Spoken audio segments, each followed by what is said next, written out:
Ather యాప్‌లో మనము మన వాలెట్‌ని ఎలా రీచార్జ్ చేసుకోవాలి అనేది ఈ వీడియోలో చూద్దాం. ఇప్పుడు ఆల్రెడీ నేను దీనికి పేమెంట్ అనేది చేశాను.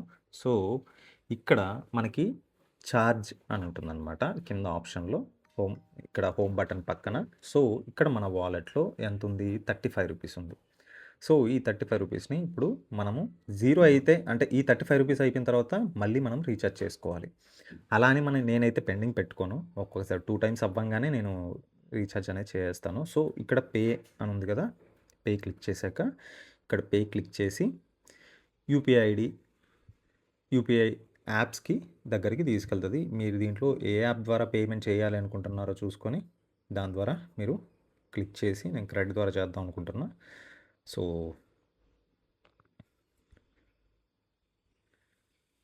ఓకే.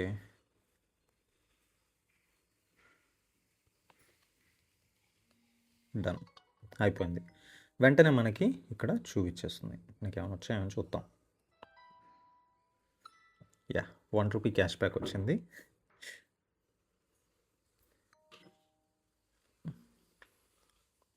Payment done.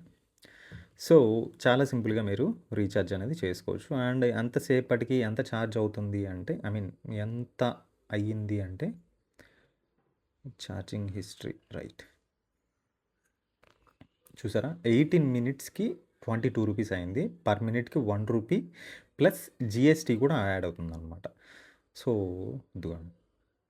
ట్యాక్స్ వచ్చి నేను దీనికి కూడా ₹3 కట్టాను. ఓకే. సో, అది ఎంతసేపు పెట్టాను? 18 మినిట్స్ పెట్టాను. అంటే 19 మినిట్స్. సో, ₹19 ప్లస్ ట్యాక్స్ కలిపి ఇంత. సో, మీరు హీరో షోరూమ్ దగ్గర కూడా ఛార్జింగ్ స్టేషన్స్ అవైలబిలిటీలో ఉన్నాయి. అక్కడక్కడ మీరు అక్కడికెళ్ళి కూడా డైరెక్ట్‌గా మీరు చేసుకోవచ్చు. ఛార్జింగ్ పెట్టుకోవచ్చు.